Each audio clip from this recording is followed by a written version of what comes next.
Na štai ir paskutinioji, trečioji mūsų pirmo video, įvadinio video dalis apie Forex rinką.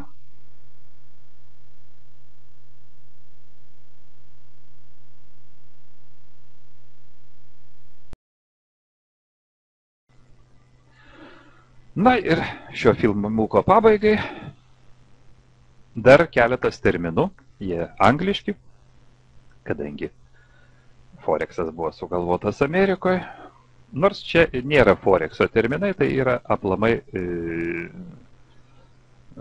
rinkų, finansinių rinkų terminai. Taigi, longinti, kaip mes sakom lietuviai, turbūt neverčiam ilginti. Tai yra pirkti tikintis kurso kilimo. Šortinti, parduoti, reiškia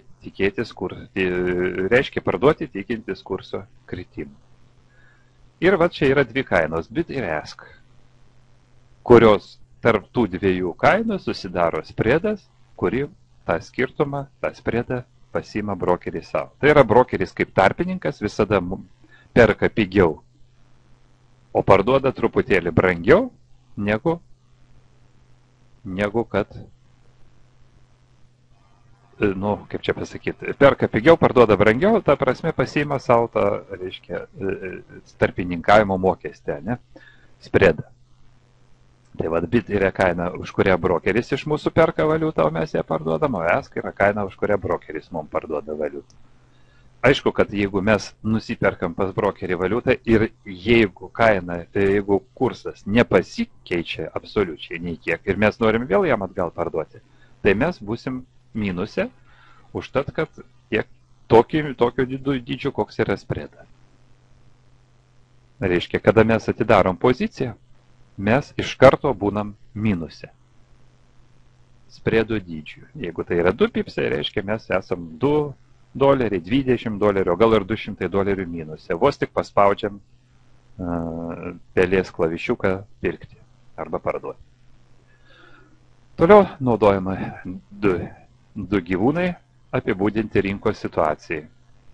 Jautis, bulius ir meška.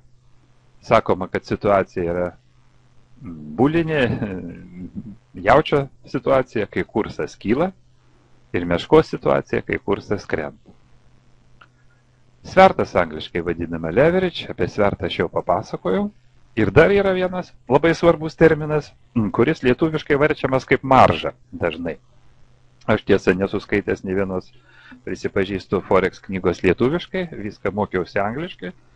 Ir man labai nepatinka tas vertimas marža, margin, nes tai iš tikrųjų yra užstatas brokeriui už taip vadinamą paskolą, apie tai, apie ką aš kalbėjau. Reiškia, brokeris duoda mums svertą. Jeigu mes pasidedam pas brokerį $1000, mes galim, reiškia, pirkti, parduoti, operuoti $100,000. Likusius pinigus mums brokeris tarytum paskolina. Tai yra tuos 99,000 ar gal net 299,000 priklausomai nuo to, kokį svertą brokeris duoda. Likusius pinigus jis mums tarytum paskolina. Ir kaip už tą paskolą virtualią, jis reikalauja iš mūsų užstato. Tai yra tam tikra dalis mūsų sąskaitos pinigų, kuri turi būti neliečiama, kol vyksta prekyba. Kol mūsų pozicija, taip sakoma, yra atidaryta. Kol mes esame rinkoje, tol turi būti fiksuotas užstatas, kurį brokeris laiko ir neliečiama. Kai mes poziciją uždarom, kai mes baigiam savo prekybą, vėl mes turim teisę visus savo pinigėlius, pavyzdžiui, nusiimti ar dar kažką, ar vėl startuoti, ką norim tą dar. Taigi, margin tai yra užstatas, kuris lietuviškai dažnai verčiamas kaip marža. Bet maržinė prekyba tai yra, sakyčiau, truputį kaip kitas dalykas. Nes marža, tai šiaip jau, jeigu, pavyzdžiui, mes einam keisti valiutos į banką, tai marža yra skirtumas tarp valiutų keitimo, o ne užstatas. Na štai, mes jau žinom pakankamai, kad galėtume atsidaryti demonstracinę prekybos platformą ir pradėti realiai prekiauti virtualiais pinigais, susipažinti su visa šita prekyba, taip sakant, gyvai, kur visi Ne visi, bet daugelis klausimų visai kitaip atrodys, kada pradėsim praktiškai dirbti. Taigi, rekomenduoju atsidaryti demonstracinę platformą su virtualiais pinigais, tai nieko nekainuoja, ir pradėti prekybą realiai.